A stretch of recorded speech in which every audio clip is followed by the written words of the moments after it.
Gracias a Dios no le conté a nadie sobre la herencia millonaria que recibí. El día en que nació mi nieto, mi yerno me envió un mensaje. Ya no te necesitamos, nos vamos a París, te mandaremos fotos del bebé. La sorpresa llegó cuando intentaron hacer el check-in. Me alegra tenerte aquí. Sigue mi historia hasta el final y comenta desde qué ciudad me estás viendo. Así podré ver hasta dónde ha llegado mi historia.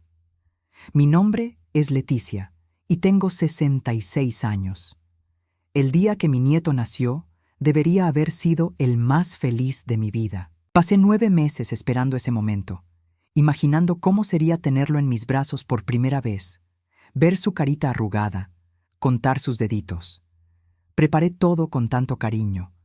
Compré mantas suaves, ropa de bebé, un móvil musical para su cuna. Guardé cada centavo de mi pensión para asegurarme de que no le faltara nada. Esa mañana me desperté a las 5. No pude dormir de la emoción. Paola, mi hija, había entrado en trabajo de parto la noche anterior y Gabriel, mi yerno, me había enviado un mensaje diciendo que me avisaría cuando naciera el bebé. Me duché, me vestí con mi mejor blusa, esa azul que Paola siempre decía que me quedaba bien. Preparé café pero no pude tomarlo. El estómago me daba vueltas de los nervios.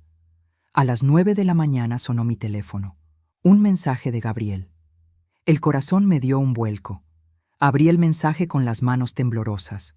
Lo leí una vez, luego otra, y otra más.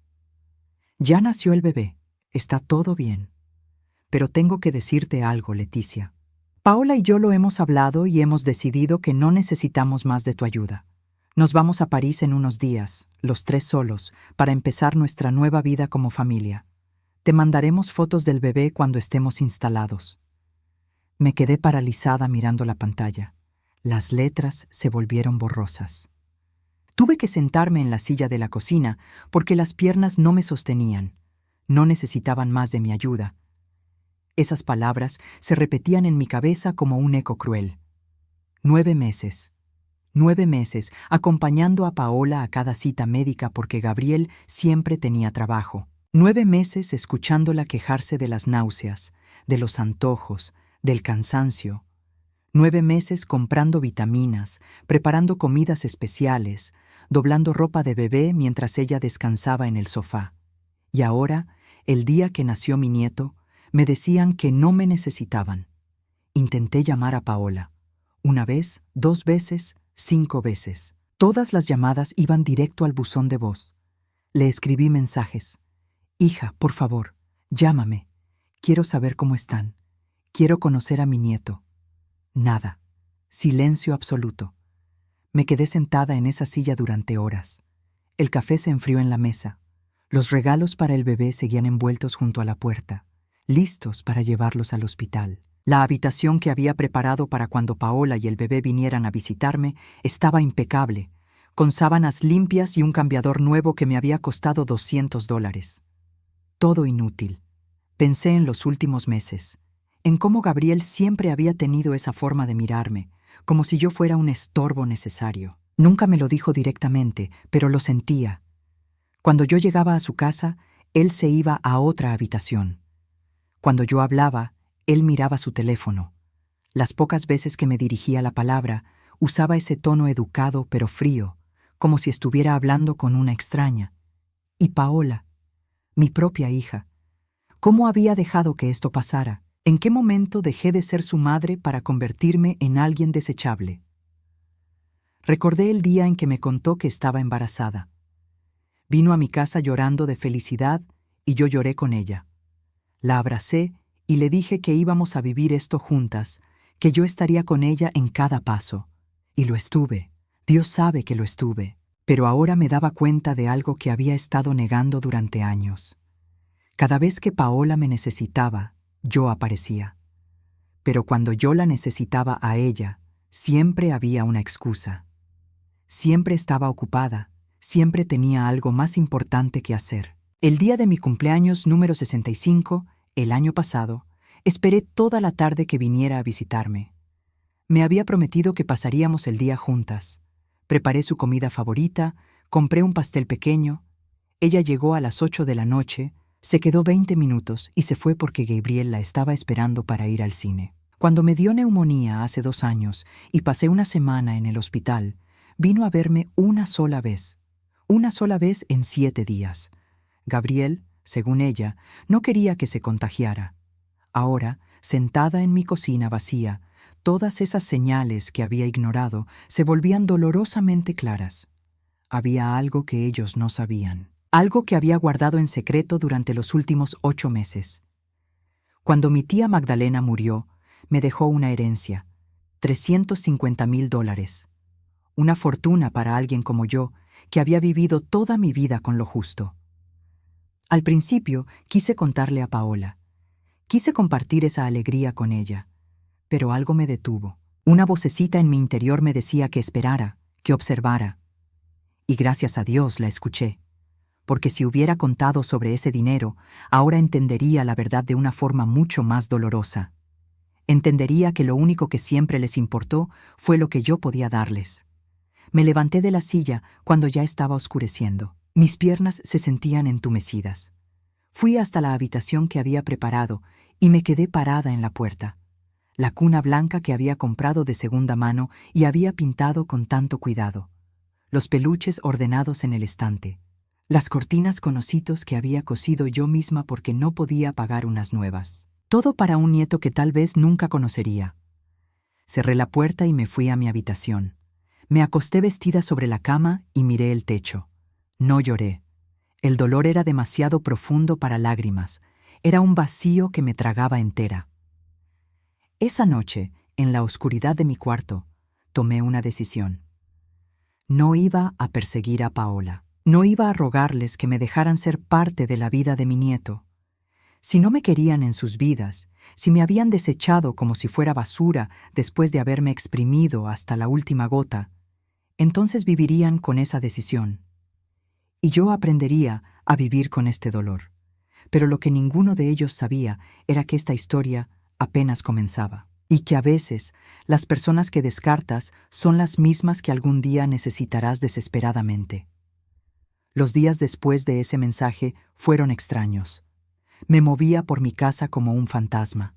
Preparaba café que no tomaba, encendía la televisión sin mirarla, abría el refrigerador y lo cerraba sin sacar nada. Mi mente no dejaba de repetir los mismos recuerdos, como si estuviera buscando entender en qué momento todo se había torcido. Recordé cuando Paola tenía 23 años y me llamó llorando a medianoche. Había perdido su trabajo y no tenía dinero para pagar el alquiler. $3,000 necesitaba. Yo en ese momento trabajaba limpiando oficinas y apenas ganaba $1,200 al mes. Pero era mi hija. Saqué un préstamo. Pagué su alquiler durante 4 meses hasta que encontró otro trabajo.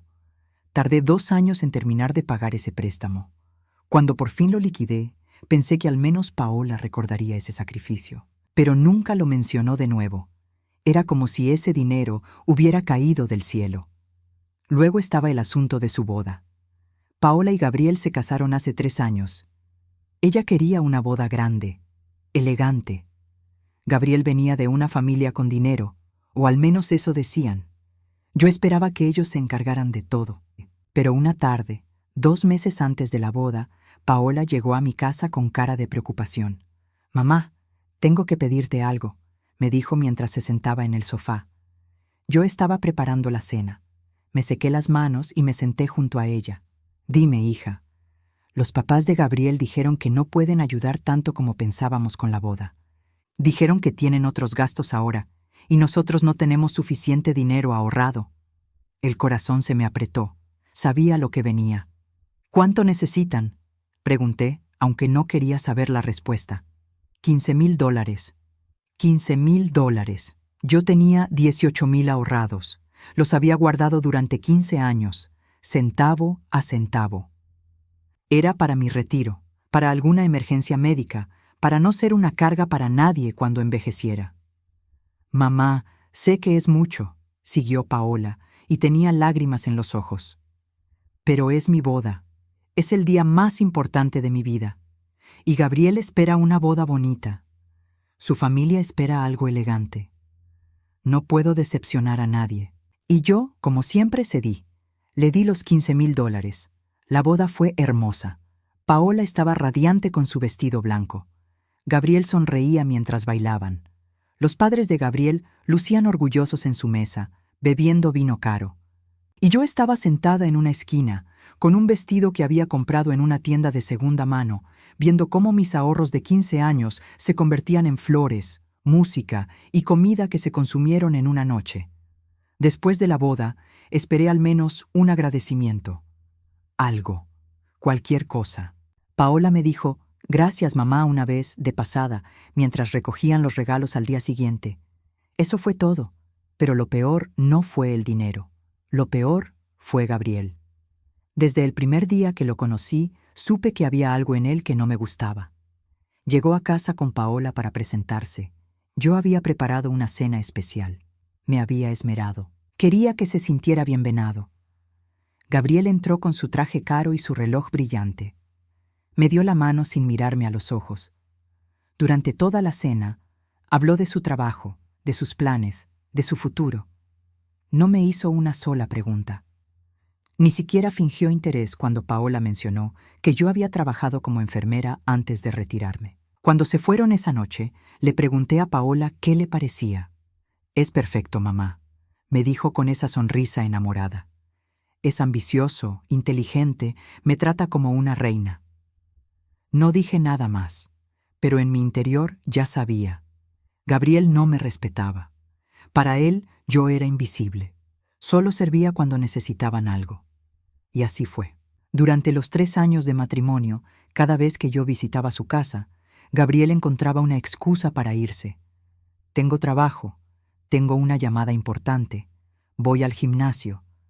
Nunca me quedaba más de 5 minutos en la misma habitación que yo. Paola tampoco cambió eso. De hecho, ella empezó a imitarlo. Nuestras conversaciones se volvieron más cortas. Nuestros almuerzos juntas se cancelaban más seguido. Cuando yo la llamaba, sonaba apurada, distraída. «Mamá, te llamo luego, estoy ocupada». «Mamá, hoy no puedo, Gabriel y yo tenemos planes». «Mamá, la próxima semana, te prometo». La próxima semana nunca llegaba.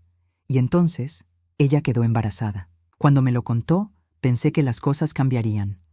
Pensé que ese bebé nos acercaría de nuevo, que volvería a ser importante en su vida. Y durante el embarazo, parecía que así era. Me necesitaba. Me llamaba cuando tenía miedo, cuando no se sentía bien, cuando tenía dudas. Yo iba corriendo cada vez. Dejaba todo por estar con ella. Pagué el monitor para el bebé porque Gabriel dijo que no tenían presupuesto para eso. Pagué la cuna, el carrito, la bañera. Casi $1,500 en total. Gabriel nunca dijo gracias, ni una sola vez. Solo asentía con la cabeza cuando yo llegaba con las cosas, como si fuera mi obligación. Una tarde, 2 semanas antes de que naciera el bebé, fui a su casa a llevarles comida. Había cocinado un guiso que sabía que a Paola le encantaba. Toqué la puerta y Gabriel abrió. «Hola, Gabriel», dije con una sonrisa. «Te traje comida para que no tengan que cocinar hoy». Él miró la olla que traía en mis manos y suspiró. No era un suspiro de agradecimiento. Era de fastidio. «Paola está descansando», dijo sin moverse de la puerta. «Puedo entrar despacito y dejar esto en la cocina sin hacer ruido», ofrecí. «No es necesario. Dame eso, yo lo guardo». Extendió las manos y tomó la olla. Luego cerró la puerta sin decir nada más. Me quedé parada en el pasillo, sintiendo esa humillación caliente subiéndome por el pecho. Debí haber visto las señales. Todas estaban ahí.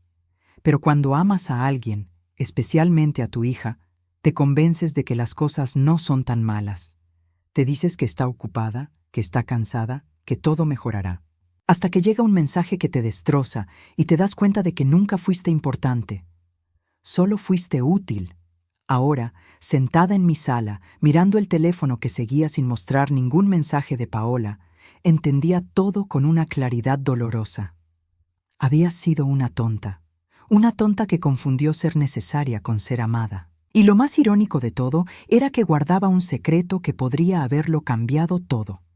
Esos $350,000 que recibí de mi tía Magdalena. Dinero que hubiera resuelto cualquier problema que tuvieran. Dinero que Gabriel habría adorado tener. Pero algo me había hecho callar. Algo profundo, instintivo, como si mi subconsciente supiera que si ellos descubrían ese dinero, nunca sabría si me querían a mí o a lo que yo podía darles. Ahora tenía mi respuesta. Y dolía más de lo que jamás imaginé. Pasaron 5 días desde aquel mensaje.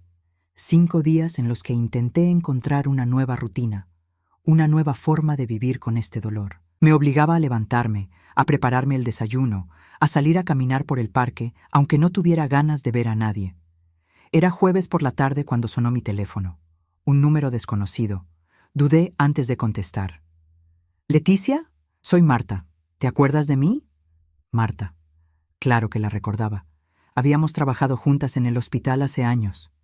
Ella había dejado la enfermería para trabajar en el aeropuerto internacional, algo relacionado con servicios al cliente. «Marta, qué sorpresa. ¿Cómo estás?» «Bien, bien. Escucha, te llamo porque pasó algo hoy en el aeropuerto y pensé que deberías saberlo. Tiene que ver con tu hija. El corazón me dio un vuelco. ¿Qué pasó? ¿Está bien?» Está bien físicamente, pero hubo una escena. Tu hija y su esposo intentaron hacer el check-in para un vuelo a París esta tarde. Llevaban a un bebé recién nacido. ¿París? Así que era verdad. Realmente iban a irse. Pero hubo un problema, continuó Marta, y noté algo extraño en su voz. Cuando intentaron pagar el exceso de equipaje y algunos servicios adicionales, todas las tarjetas fueron rechazadas. Todas. El esposo se puso muy alterado. Empezó a gritar que era imposible, que tenía que haber un error. Llamó al banco ahí mismo, y fue cuando se puso peor. Me senté en el sofá. ¿Qué quieres decir con que se puso peor? Al parecer, tu yerno tiene deudas grandes, muy grandes. El banco le había bloqueado las cuentas. Algo sobre préstamos sin pagar, tarjetas al límite. Fue horrible, Leticia. La gente miraba. El bebé lloraba. Tu hija estaba devastada, tratando de calmarlo mientras Gabriel discutía con el personal. Al final, seguridad tuvo que intervenir porque él se negaba a moverse del mostrador. No sabía qué decir. Una parte de mí sentía una satisfacción amarga. Pero otra parte, la parte que todavía era madre, sentía dolor por Paola. «¿Qué pasó al final?», pregunté. «Se fueron. Tuvieron que cargar todo el equipaje de vuelta al auto. Tu hija lloraba. El bebé no dejaba de llorar. Y Gabriel caminaba adelante, furioso, como si nada de esto fuera su culpa. Pensé que deberías saberlo. Gracias por llamarme, Marta. Leticia, una cosa más. Cuando tu hija pasó cerca de mí, la escuché decirle a Gabriel que te llamarían. Él le dijo que ni se le ocurriera, que esto lo resolverían solos. Colgué el teléfono y me quedé sentada, procesando la información. Todo ese plan perfecto, esa vida soñada en París, se había desmoronado en un mostrador de aeropuerto. Durante las siguientes horas, mi mente no dejaba de trabajar. ¿Cómo habían llegado a esa situación? Gabriel siempre presumía de su trabajo, de sus logros, de su estilo de vida, el auto lujoso, la ropa cara, las cenas en restaurantes elegantes. Pero ahora entendía. Todo era una fachada, una mentira elaborada. Y Paola había sido parte de esa mentira, o tal vez víctima de ella. Al día siguiente, recibí información que me lo confirmó todo. Una amiga del vecindario, cuyo hijo trabajaba en el banco, me contó más detalles sin que yo preguntara. Al parecer, Gabriel había solicitado varios préstamos usando información falsa sobre sus ingresos.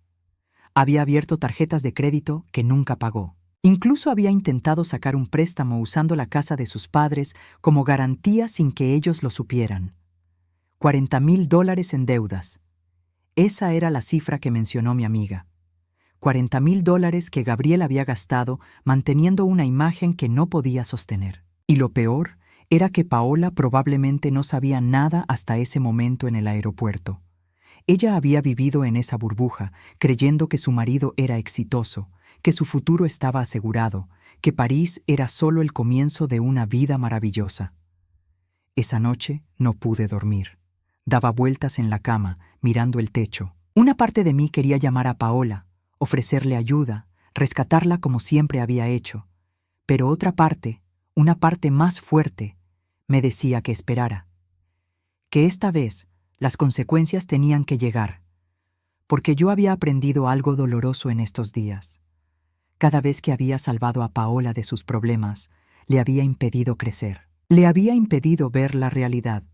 Le había enseñado que siempre habría alguien para limpiar sus errores. Y Gabriel había aprendido lo mismo, que podía hacer lo que quisiera, porque siempre habría una red de seguridad. Pero esa red ya no existía, o al menos ya no era la misma. 2 días después de la llamada de Marta, fui al supermercado. Necesitaba salir de casa, despejar la mente. Mientras empujaba el carrito por el pasillo de verduras, escuché una voz familiar. No puedo creer que tu suegra no haya contestado ninguna de tus llamadas. ¿Qué clase de abuela hace eso? Me quedé paralizada. Era la voz de Clara, la mejor amiga de Paola. Estaba en el pasillo siguiente, no podía verme. No la culpo, respondió otra voz que reconocí como de Sandra, otra amiga de Paola. Después de cómo Gabriel le habló ese día en el baby shower. Fue horrible.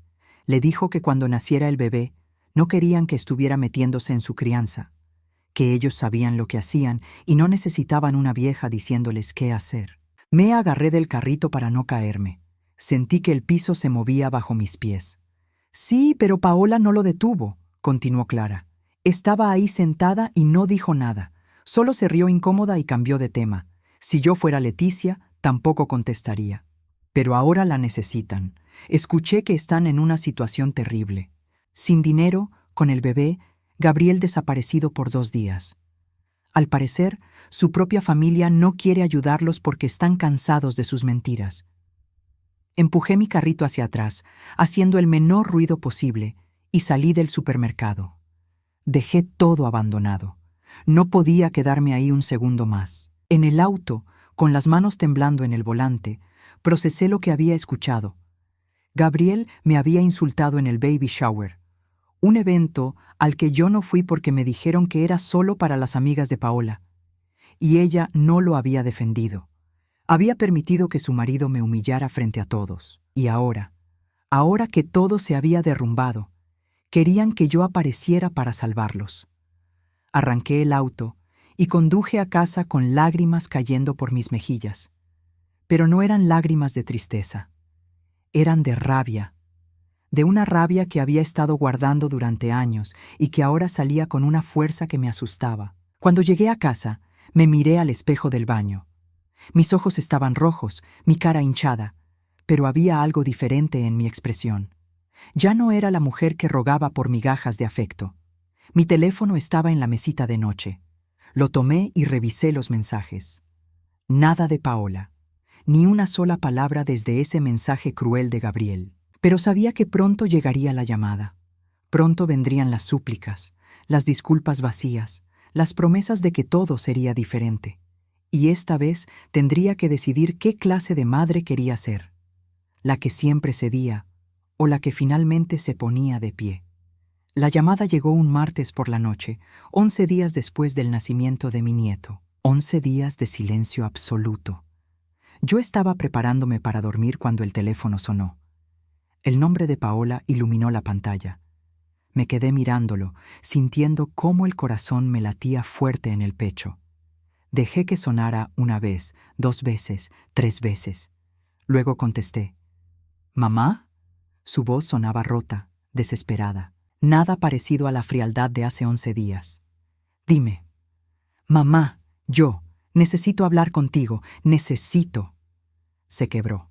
El llanto llegó tan fuerte que tuvo que apartarse del teléfono. Cerré los ojos, apretando el teléfono contra mi oreja. Esa parte de mí que siempre había corrido a rescatarla quería decir que todo estaría bien, que iría corriendo. Pero me obligué a quedarme callada. «Mamá, ¿sigues ahí?», preguntó entre sollozos. «Estoy aquí. Necesito verte. Por favor, necesito que vengas. Es urgente». «¿Qué pasó?», pregunté, manteniendo mi voz neutral. Hubo un silencio. Luego, como si las palabras le quemaran al salir, dijo: «Todo se desmoronó, mamá. Todo. Gabriel, hay deudas, muchas deudas. Los bancos nos están llamando. El dueño del apartamento nos dio aviso de desalojo. Tenemos que irnos en 15 días y no tenemos dónde ir. Y Gabriel. ¿Qué pasa con Gabriel? Desapareció. Hace 3 días. Dejó una nota diciendo que necesitaba tiempo para pensar, para resolver las cosas.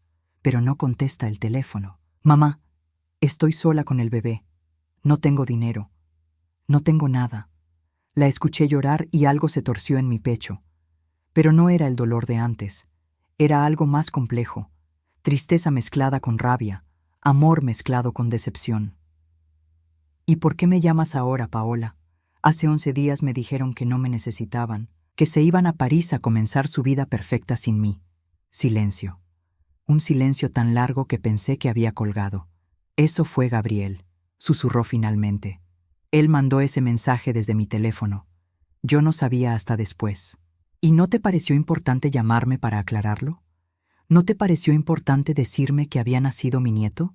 11 días, Paola. 11 días en los que no supe nada de ti. 11 días preguntándome si mi nieto estaba bien, si tú estabas bien. Lo siento, mamá. Lo siento tanto. Yo estaba confundida. Gabriel me decía que tú ibas a intentar controlar todo, que necesitábamos espacio, que era mejor así. Y yo le creí. Fui una tonta. Respiré profundo. ¿Dónde están los padres de Gabriel? ¿Su familia? No quieren saber nada de nosotros. Dijeron que Gabriel les mintió demasiadas veces, que usó el nombre de ellos para sacar préstamos. Están furiosos. Su mamá me dijo que me merecía lo que me estaba pasando por haber elegido a su hijo. La crueldad de esas palabras me dolió, aunque no fueran dirigidas a mí. Nadie merecía escuchar eso, especialmente alguien con un bebé recién nacido. Mamá, por favor, continuó Paola, su voz quebrándose de nuevo. Sé que no tengo derecho a pedirte nada, sé que fui horrible contigo, pero no es por mí, es por el bebé, por tu nieto. Él no tiene la culpa de nada de esto. Y ahí estaba, el argumento que sabía que llegaría, el bebé inocente, mi nieto. ¿Cómo se llama?, pregunté de repente. ¿Qué? Mi nieto. ¿Cómo se llama? Otra pausa. Mateo, se llama Mateo. Mateo. Repetí el nombre en mi mente, sintiendo cómo algo se ablandaba en mi interior. Pero no podía dejar que ese sentimiento me dominara. No esta vez. Paola, necesito pensar. ¿Pensar? Mamá, no hay tiempo para pensar. Nos van a sacar a la calle. El bebé necesita pañales, leche de fórmula. Yo apenas puedo levantarme de la cama. Todo me duele. Estoy agotada y sola, completamente sola. Cerré los ojos con fuerza. Te voy a preguntar algo y quiero que me respondas con la verdad. ¿Sabías de las deudas de Gabriel? No, te juro que no. Yo pensaba que todo estaba bien. Él manejaba el dinero. Me decía que no me preocupara, que él se encargaba de todo. Fui una idiota por confiar ciegamente. ¿Y el mensaje que me mandó? ¿De verdad no sabías? Hubo una vacilación, una pequeña pausa que me lo dijo todo. Yo estaba ahí cuando él lo mandó, admitió finalmente, y su voz era apenas un susurro. Él me dijo que era mejor así, que si tú venías al hospital ibas a querer quedarte y metértenos en todo, que necesitábamos establecer límites desde el principio. Y yo no lo detuve. Debí haberlo detenido, pero no lo hice. Estaba cansada, adolorida, confundida, y lo dejé hacerlo. Ahí estaba la verdad. Ella había estado ahí. Había visto cómo Gabriel escribía ese mensaje cruel y no había hecho nada para impedirlo. Mamá, sé que no merezco tu perdón, continuó Paola, llorando más fuerte ahora. Sé que fui terrible, pero por favor, no le des la espalda a Mateo. Él es inocente. Me senté en el borde de mi cama, sintiendo el peso de todo. Años de sacrificio, años de ser la segunda opción, años de ser necesaria pero no amada. Y ahora, cuando todo se había derrumbado, volvían a mí. Voy a ir mañana, dije finalmente. Pero necesito que entiendas algo, Paola. Esto no puede seguir así. No puedo seguir siendo alguien a quien recurres solo cuando estás desesperada. Lo sé, mamá, lo sé. Te prometo que va a ser diferente. Las promesas ya no me sirven, los hechos sí. Colgué antes de que pudiera responder. Me quedé sentada en la oscuridad de mi habitación, con el teléfono en la mano. No había dormido bien en días, pero esa noche fue peor. Di vueltas en la cama, pensando en qué iba a encontrar mañana. Pensando en ese bebé, en Mateo, que no había pedido nacer en medio de este desastre. A las 6 de la mañana, me levanté. Me duché, me vestí, preparé café. Mientras lo tomaba, mirando por la ventana cómo amanecía, pensé en la herencia de mi tía Magdalena. $350,000 que nadie sabía que tenía. Dinero que podría resolver todos los problemas de Paola en un instante. Dinero que podría pagar las deudas, conseguir un nuevo apartamento, comprar todo lo que el bebé necesitara. Pero si hacía eso, ¿qué aprendería Paola? ¿Qué aprendería Gabriel si regresaba? Terminaría siendo lo mismo de siempre. Yo pagando, yo resolviendo, yo siendo útil pero no valorada. No. Esta vez tenía que ser diferente. Tomé mi bolso y salí de casa. El trayecto hasta el apartamento de Paola se me hizo eterno. Cuando llegué, el edificio lucía descuidado. La pintura descascarada, el jardín sin mantenimiento. Subí las escaleras hasta el tercer piso y toqué la puerta. Paola abrió casi inmediatamente. Estaba pálida, con ojeras profundas, el cabello sin lavar. Llevaba una bata manchada. Detrás de ella escuché el llanto del bebé. Nos miramos por un momento largo. Luego ella comenzó a llorar de nuevo. Mamá. Y en ese momento, viéndola así, rota y vulnerable, supe que tenía una decisión que tomar. Una decisión que cambiaría todo. Pero esta vez iba a tomarla con la cabeza, no solo con el corazón. Entré al apartamento y el desorden me golpeó inmediatamente. Ropa sucia apilada en el sofá, platos sin lavar en el fregadero, bolsas de pañales usados en una esquina. El olor era una mezcla de leche agria y desesperación. Paola cerró la puerta detrás de mí y se quedó ahí parada, como si no supiera qué hacer o decir. El llanto del bebé seguía sonando desde la habitación. ¿Puedo verlo?, pregunté. Ella asintió y me llevó a la habitación. En una cuna pequeña, envuelto en una manta celeste, estaba Mateo, mi nieto. Lo vi por primera vez y sentí cómo algo se rompía y se reconstruía dentro de mí al mismo tiempo. Era tan pequeño, tan frágil. Su carita arrugada estaba roja de tanto llorar. Sin pensar, extendí los brazos. ¿Puedo cargarlo? Paola lo levantó con cuidado y me lo pasó. El peso de Mateo en mis brazos era real, sólido. Lo acuné suavemente, susurrándole palabras sin sentido, y poco a poco, su llanto se fue calmando. Sus ojitos se abrieron brevemente, oscuros y profundos, antes de cerrarse de nuevo. Miré a Paola. Ella estaba observándonos con lágrimas corriendo por sus mejillas.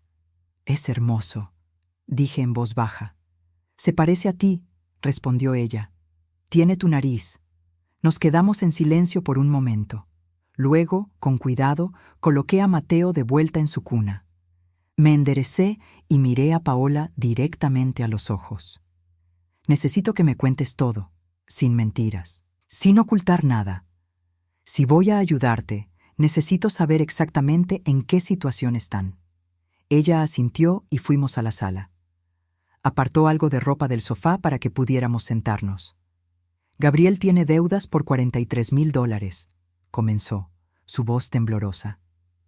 «Tarjetas de crédito, préstamos personales, dinero que pidió prestado a gente que ni siquiera conozco.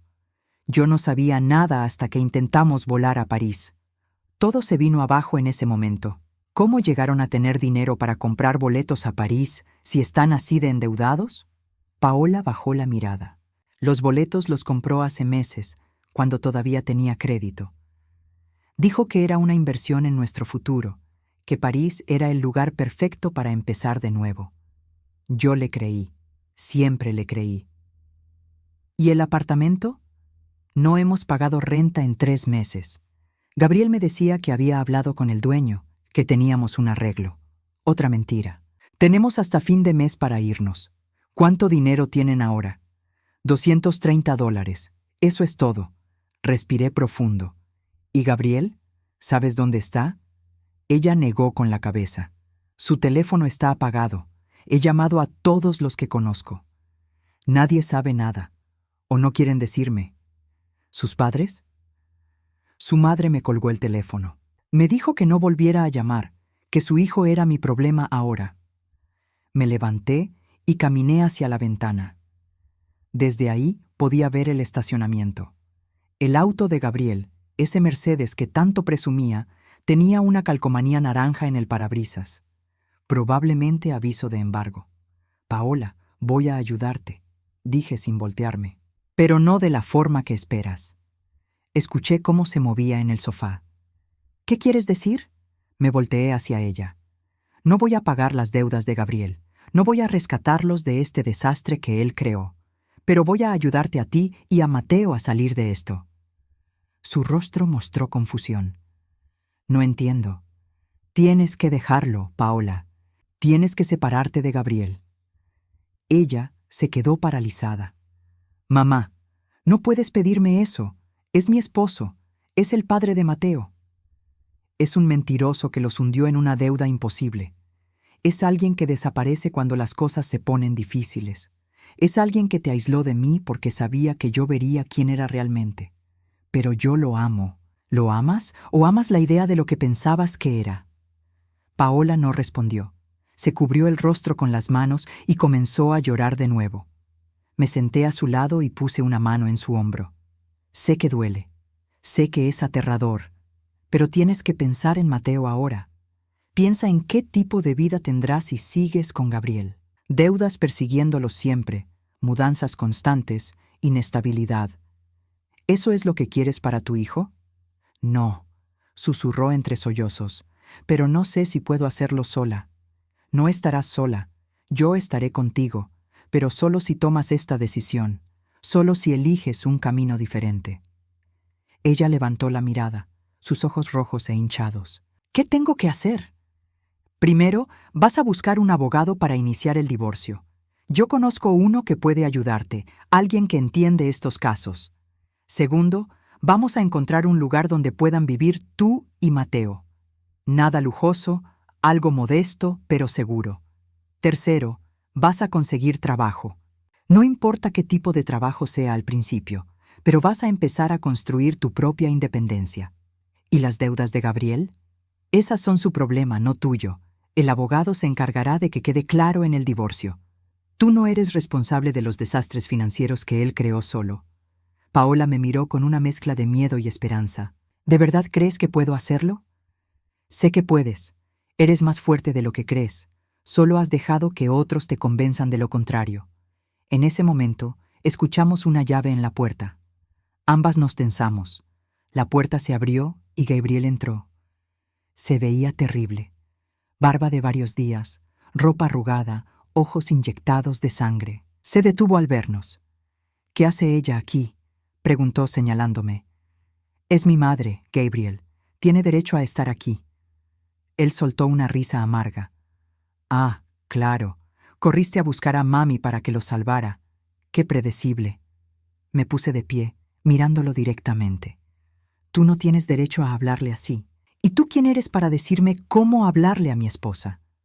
Soy la persona que va a ayudarla a salir del desastre que tú creaste. Gabriel dio un paso hacia mí, pero Paola se interpuso. Gabriel, para. ¿Para? ¿Ahora me dices que pare? ¿Dónde estabas tú cuando yo necesitaba apoyo? ¿Dónde estabas cuando todo se vino abajo? Tú desapareciste, dijo Paola, su voz ganando fuerza. Me dejaste sola con un bebé recién nacido, sin dinero, sin explicaciones. Necesitaba pensar. No, necesitabas huir, como siempre haces cuando las cosas se ponen difíciles. Gabriel se quedó callado, sorprendido por el tono de Paola. Era la primera vez que la veía enfrentarlo así. Entonces sus ojos se posaron en mí de nuevo, y vi cómo su expresión cambiaba. Una sonrisa calculadora apareció en su rostro. Espera, dijo lentamente. Tú vas a ayudar. Tú vas a pagar todo, ¿verdad? Siempre has sido así. La mártir que rescata a todos.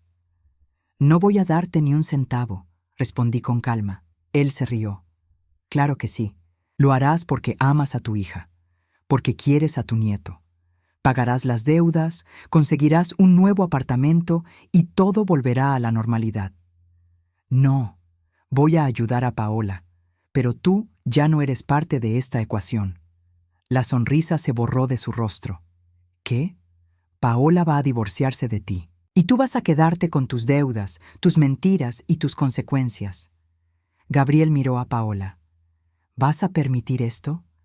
¿Vas a dejar que tu madre destruya nuestro matrimonio? Paola respiró profundo.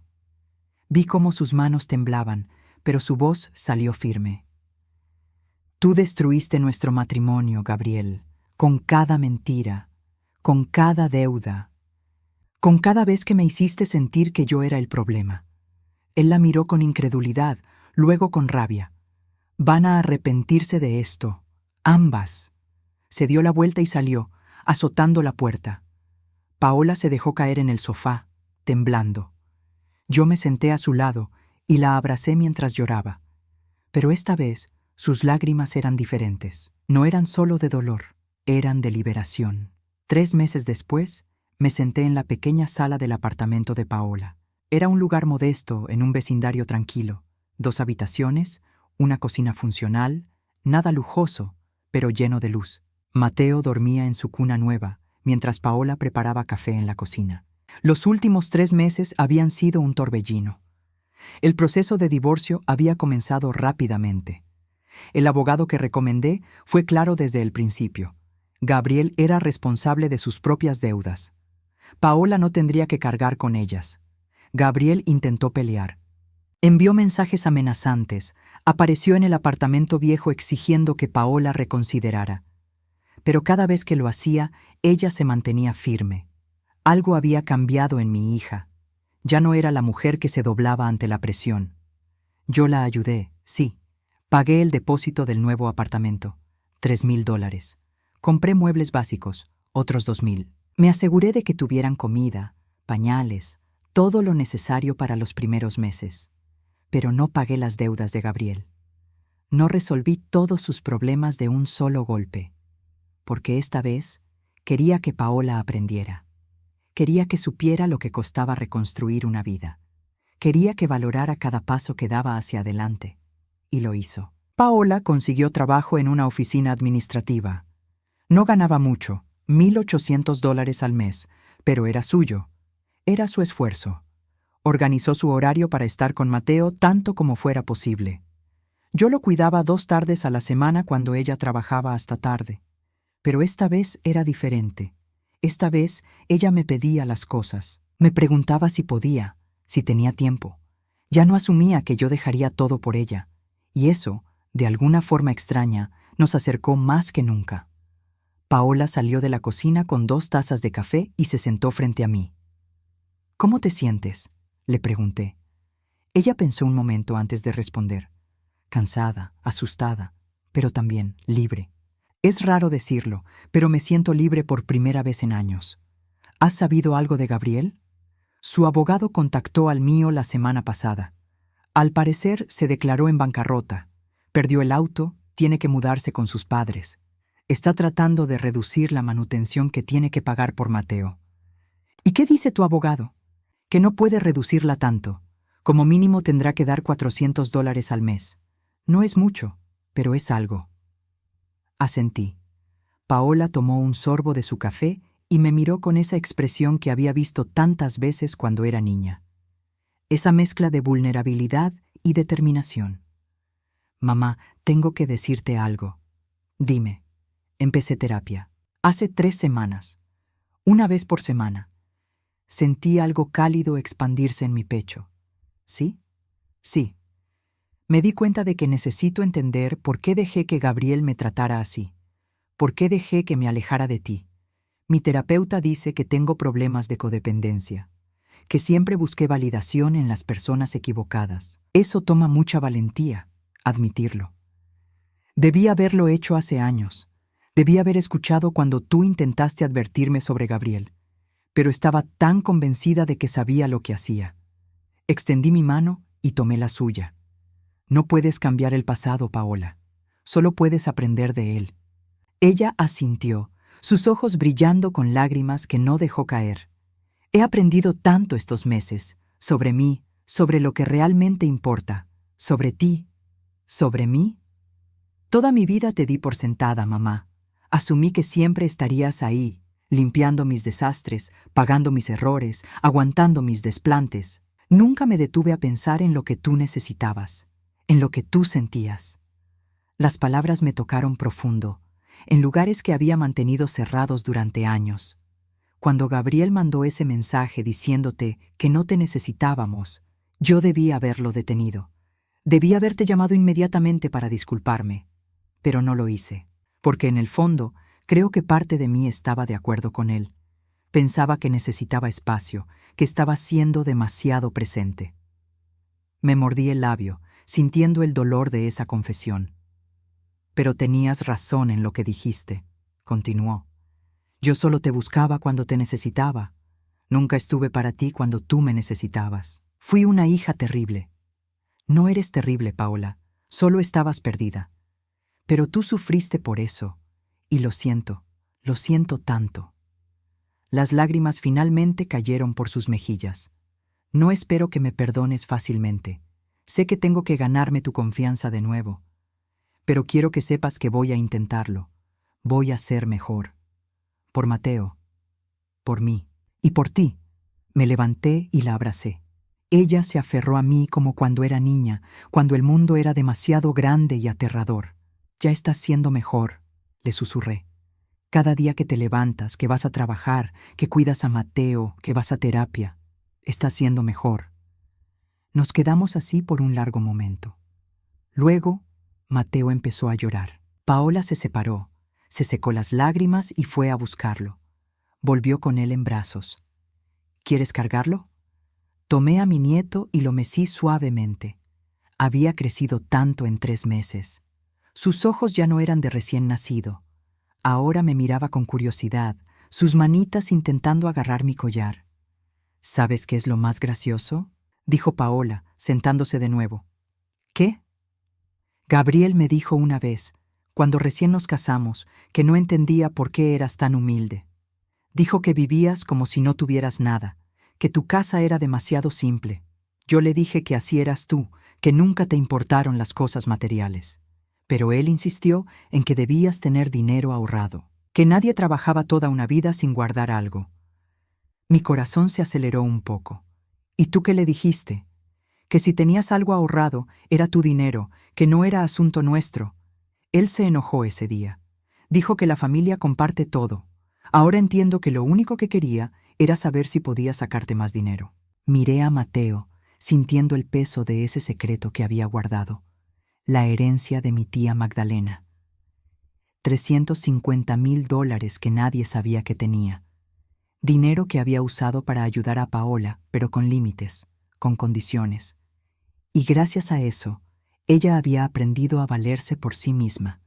«Mamá, ¿puedo preguntarte algo?», dijo Paola después de un momento. «Claro». «¿Cómo supiste que tenías que poner límites? ¿Cómo supiste que esta vez no podías simplemente rescatarme?».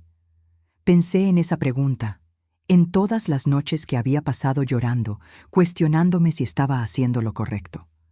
En el dolor de decir no cuando cada fibra de mi ser quería decir sí. «Porque me di cuenta de algo», respondí finalmente. «Cada vez que te salvaba de las consecuencias, te impedía crecer. Te impedía ver que eras fuerte. Y al mismo tiempo, me destruía a mí. Me convertía en alguien que solo existía para servir a otros». «¿Y ahora? ¿Cómo te sientes ahora?». Miré a Mateo, luego a Paola. «Me siento en paz. Por primera vez en mucho tiempo, me siento en paz». Los meses siguientes continuaron su curso. Paola siguió creciendo, volviéndose más segura, más independiente. El divorcio se finalizó. Gabriel desapareció de nuestras vidas mayormente, apareciendo solo para las visitas supervisadas con Mateo que el juez ordenó. Yo también cambié. Empecé a viajar, algo que nunca me había permitido.